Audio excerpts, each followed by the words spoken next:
সম্মানিত দর্শক, ডাক্তার আনোয়ারুল হকের আজকের গল্প অপরূপা ফ্লেমিঙ্গোর গল্প।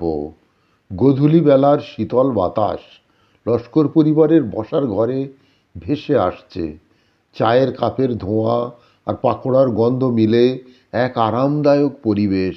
অখি, আনিক এবং ইরাক নিজেদের চেনা জায়গায় বসে আড্ডায় মগ্ন। আঁখি বলল, আজ একটা মজার বিষয় নিয়ে কথা বলি। জানো, ফ্লেমিঙ্গো পাখি নিয়ে কত রহস্য আর গল্প আছে।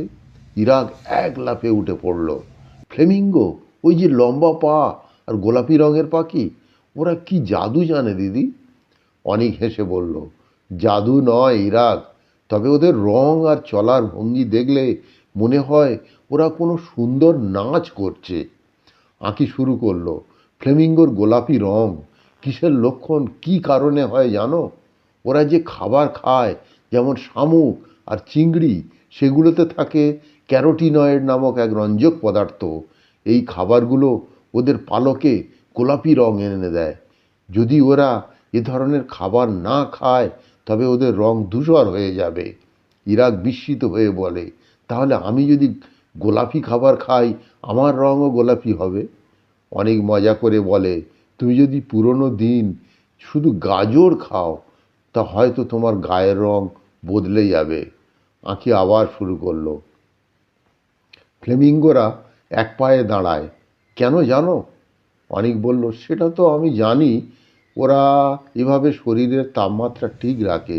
ঠান্ডা জায়গায় দুই পা ভিজিয়ে রাখলে শরীর ঠান্ডা হয়ে যায়, তাই এক পা শরীরে গুটিয়ে রাখে। ইরাক আশ্চর্য হয়ে বলল, আমাদের কি এমন করে দাঁড়ানো শিখতে হবে? মা হেসে বললেন, না রে বাবা, তুই বরং গরম চা খেয়ে শরীর গরম রাখ। আঁখি আরও যোগ করল, জানো, ফ্লেমিঙ্গোদের নাচের মতো চলাফেরা শুধু দেখতেই সুন্দর নয়, ওরা এভাবে নিজেদের সঙ্গীও খুঁজে নেয়। মেয়ে ফ্লেমিঙ্গোরা সবচেয়ে সুন্দরভাবে নাচা পুরুষ ফ্লেমিঙ্গোকেই বেছে নেয়। ইরাক বলল, আমাদের স্কুলের বার্ষিক উৎসবে আমিও ফ্লেমিঙ্গের মতো নাচব, তাতে হয়তো আমি পুরস্কার পেয়ে যেতে পারি। ঘরের আলো একটু ম্লান হয়ে এলো। বাইরের শিশির ভেজা শীতল হাওয়ায় সবাই ঘরের মধ্যে আরও আরামদায়ক করে তুলেছে। ইরাক শেষ পাকোড়াটা মুখে দিয়ে বলল, ফ্লেমিঙ্গোর এত মজার পাখি, দিদি তুমি আবার আমাদের জন্য এমন মজার গল্প শোনাবে তো? আঁখি মৃদু হেসে বলল, অবশ্যই, তবে তার আগে ফ্লেমিঙ্গো নিয়ে আরও পড়াশোনা করতে হবে।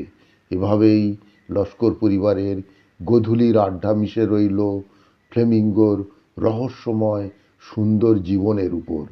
তো সুপ্রিয় দর্শক, আজকের এই বার্ড স্টোরি ডাক্তার আনোয়ারুল হকের লেখা অপরূপা ফ্লেমিঙ্গো যদি আপনাদের ভালো লেগে থাকে, এই রকম গল্প নিয়মিত পাওয়ার জন্য চ্যানেলটিকে সাবস্ক্রাইব করে রাখতে পারেন। আর ভিডিওটিকে লাইক ও শেয়ার করুন। ভালো থাকুন, সুস্থ থাকুন।